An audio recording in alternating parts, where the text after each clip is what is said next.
নমস্কাৰ। আজি এটি নতুন শিতান লৈ আহিছোঁ #গল্পপাঠ আৰু আজি লৈ আহিছোঁ এম মহিবুৰ ৰহমান ডাঙৰীয়াৰ পোক সংকলনখনিৰ এটি চুটি গল্প। গল্পৰ শীৰ্ষক হৈছে জঞ্জাল। গল্পটো অকণমান ইণ্টাৰেষ্টিং, শুনিব। মুন্নিয়ে এতিয়া য'তেই ত'তেই মোবাইলটো লৈ ভিডিঅ' বনায়, কিবা হেনো ৰীল বনায়। এইবোৰ কি বস্তু পৰাকে বুজি নাপায়। পত্নী মুন্নিৰ পৰাহে শুনিছে।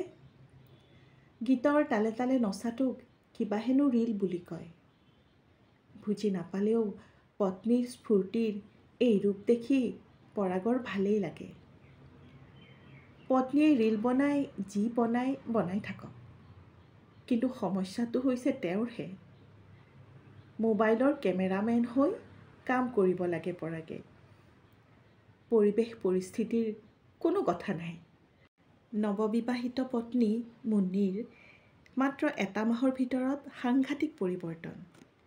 বিয়া হোৱাৰ 6 মাহ পাৰ হ'ল। বিয়া হোৱাৰ পিছৰ 5 মাহ বৰ অশান্তিত কটাইছে মুন্নিয়ে।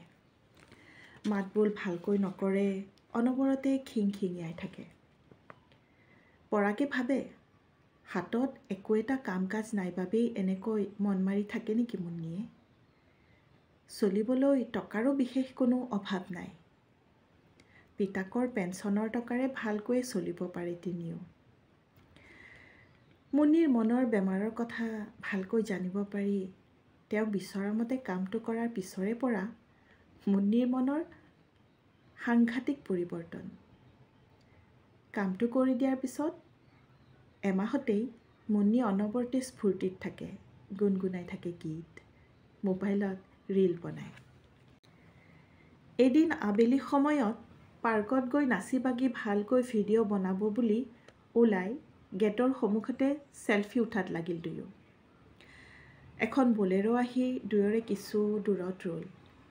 গাড়ীখন ৰোৱা দেখি মুন্নিয়ে গৌৰৱেৰে ক'লে, মোক দেখি গাড়ী ৰখাইছে, ৰীল বনাই কম পপুলাৰ হৈছোনে?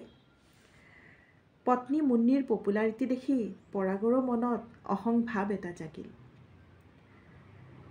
গাড়ীখনৰ পৰা দুজন মানুহ নামি সিহঁতৰ ফালে আগবাঢ়ি আহিল। বেছি পাত্তা দিয়া ভাল নহ'ব যেন ভাবি দুয়ো চেলফি উঠাত ব্যস্ত থাকিল। এইটো মহিধৰ চৌধুৰীৰ ঘৰ হয়নে? এজনে সুধিলে। হয়, মই তেওঁৰে ল'ৰা পৰাগ চৌধুৰী। সিহঁতৰ মাজত সৌহাৰ্দ্যপূৰ্ণভাৱে কিবাকিবি কথা আৰু চলিল।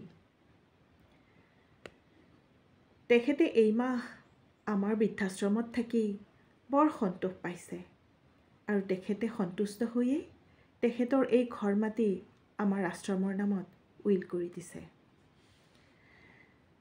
উইল কৰি দিয়া কাগজখন মানুহজনে পৰাগক দেখুৱালে। বহু সময় ধৰি সিহঁতৰ মুখত মাতবোল নোহোৱা হৈ গ'ল। পত্নীৰ মুন্নিৰ হাতৰ পৰা চেলফি ষ্টিকডাল ওলাই পৰিল। ধন্যবাদ।